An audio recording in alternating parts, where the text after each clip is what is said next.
बच्चे हो, कैसे हैं आप लोग? आशा करता हूँ खुश होंगे, मस्त होंगे। चलिए आज हम आपको प्रकाश के बारे में पढ़ाएंगे। ठीक है, प्रकाश का परावर्तन। प्रकाश का परावर्तन, प्रकाश का परावर्तन है क्या, यही जानना है। जब कोई प्रकाश की किरण किसी बिंदु से चलकर आती है और किसी सतह पर टकराती है और टकराने के बाद दोबारा उसी तरफ वापस लौट जाती है, तो इस क्रिया को हम प्रकाश का परावर्तन कहते हैं। वैसे भी हम फिगर के माध्यम से इसे समझ सकते हैं। सपोज कीजिए ये कोई परावर्तक तल है, कोई मिरर वगैरह है या कोई तल है, कोई प्रकाश की किरण इधर आई, ये इसको हम बोलेंगे आपतित किरण। आपतित किरण। और इसके बाद टकराने के बाद पुनः उसी माध्यम में वापस लौट जाती है। ठीक है, तो इसे ही क्या बोलते हैं, प्रकाश का परावर्तन। समझ में आया? प्रकाश के परावर्तन के नियम बताएंगे। प्रकाश परावर्तित कैसे होता है, रिफ्लेक्ट कैसे होता है, इस बारे में आपको बताएंगे। परावर्तन के दो नियम होते हैं। प्रकाश जब आता है यानी आपतित किरण आती है और आने के बाद जब परावर्तित होती है यानी लौटती है उसी माध्यम में, इसके दो नियम है। दो नियम के अंतर्गत ये लौटती है। पहला नियम है, देखते हैं, मान लीजिए ये कोई एक सतह, कोई प्रकाश पड़ने की एक सतह, यानी ये परावर्तक तल मान सकते हैं। क्या है? परावर्तक तल है। इसको लिखेंगे परावर्तक तल। क्या है? परावर्तक तल। ठीक है, क्या है वो? परावर्तक तल। अब कोई प्रकाश की किरण आई और इस पे पड़ी, ठीक है, इस किरण का क्या नाम है? वो आपतित किरण। क्या नाम है? आपतित किरण। आपतित किरण। ठीक है, कौन सी किरण है? आपतित किरण। और इसके बाद यहाँ टकराएगी और टकरा के वापस लौट जाएगी।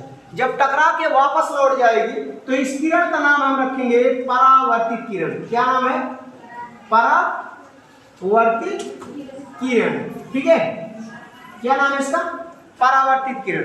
अब आपतित किरण और परावर्तित किरण के बीच में एक रेखा खींच लीजिए। ठीक है, इस रेखा को हम बोलते हैं अभिलंब। क्या बोलते हैं? अभिलंब। इसे अभिलंब नाम क्यों रखा गया? अभिलंब। अभिलंब क्यों रखा गया? क्योंकि बाबू ये परावर्तक तल से ये वाला रेखा जो है 90 अंश का कोण बनाता है, यानी लंबवत होता है, इसीलिए हम इसको अभिलंब बोलते हैं। क्या बोलते हैं? अभिलंब। ठीक है, अब आइए देखिए, परावर्तन के दो नियम है। दो नियम के अंतर्गत यानी दो नियम से लौटती है। इसका दो नियम है और इसी दो नियम से लौटेगी। पहला नियम है आपतित किरण, परावर्तित किरण तथा ये अभिलंब, तीनों जो है किसी तल के एक ही बिंदु पर होंगे। यानी ये कोई तल है, किसी तल के किसी एक बिंदु पर होगा। कौन कौन सी किरण? आपतित किरण, परावर्तित किरण तथा अभिलंब। ये बाबू परावर्तन का पहला नियम है। अब दूसरा नियम क्या है? आपतित किरण, परावर्तित किरण जो जा रही है, इनके बीच में आप देखिए कुछ न कुछ कोण बन रहा है। आपतित किरण के साथ में और अभिलंब के बीच में जो ये कोण बन रहा है, यानी ये कोण बन रहा है, आपतित किरण और अभिलंब के साथ में जो कोण बनता है उसको हम आपतन कोण बोलते हैं। क्या बोलते हैं बाबू? आपतन कोण। आपतन कोण। ठीक है, अब देखिए ये तो हो गया आपतन कोण। अब अभिलंब और परावर्तित किरण के बीच में जो किरण कोण बनता है उसको हम बोलते हैं परावर्तन कोण। कौन सा कोण बोलते हैं? परावर्तन कोण। ठीक है, तो आपतन कोण मान लीजिए 20 अंश है, तो परावर्तन कोण कितने अंश का होगा? 20 अंश। क्यों?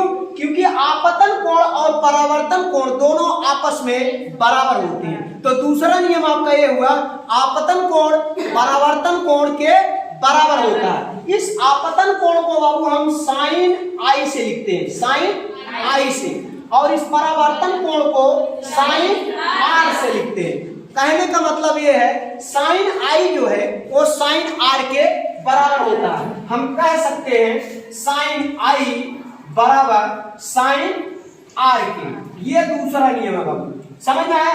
पहला नियम क्या बना? आपतित किरण, परावर्तित किरण तथा अभिलंब तीनों एक ही बिंदु पर होते हैं। और इसके बाद दूसरा नियम है साइन आई साइन आर के बराबर होता है, यानी आपतन कोण और परावर्तन कोण दोनों आपस में बराबर होते हैं। Thank you.